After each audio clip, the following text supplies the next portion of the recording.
Ο κόσμος της τέχνης και της φιλοσοφίας του ελληνιστή Τόμας Μπι Λίμαν. Το σπίτι σε στυλ μεσογειακής βίλας του αείμνηστου Τόμας Μπι Λίμαν χτίστηκε στο Uptown της Νέας Ορλεάνης το 1966.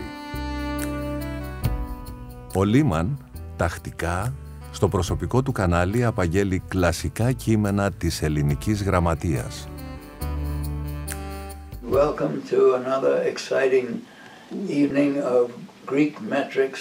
The program tonight with a couple of very obscure Greek meters. The first one is the Euclidean meter, and the selection is part of a poem by Aristophanes. Στις επόμενες δεκαετίες, το σπίτι θα γινόταν το σκηνικό της εκλεκτικής, διαρκώς αναπτυσσόμενης συλλογής ζωγραφικής και γλυπτικής του Λίμαν από μέρη και καλλιτέχνες από όλο τον κόσμο. Ήταν το 1964 κατά τη διάρκεια του πρώτου του ταξιδιού στην Πιενάλε της Βενετίας, όπου ξεκίνησε να γοητεύεται από την τέχνη, η οποία σηματοδοτεί και το διαβίου πάθος του Λίμαν για τη συλλογή έργων τέχνης. Εκεί θα δει το έργο του Γιώργου Ζογκολόπουλου «Λολιβιέ», το οποίο θα εντάξει στη συλλογή του. Η εντυπωσιακή συλλογή του Λίμαν εκτείνεται σε ένα περιεκτικό και σημαντικό χρονικό ορίζοντα της σύγχρονης τέχνης.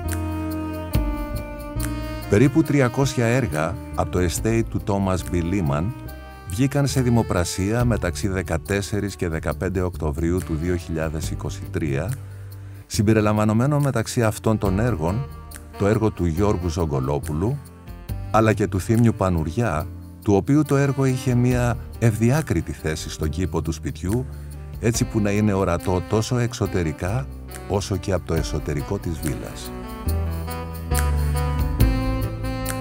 Ακόμη ο Λίμαν διέθετε έργο της Όπη Ζούνη, καθώς και 2 έργα του Γιώργου Σικελιώτη. Αυτά τα έργα αποκτήθηκαν από το Ίδρυμα Ελληνική Διασπορά, τιμώντας ταυτόχρονα με τους καλλιτέχνες τον ελληνιστή Τόμας Λίμαν. Hossagar kathuperate lamprosaner, nama tu karientos enteleska, entoino todicati toistopeta, anketai paradigmatas apopas.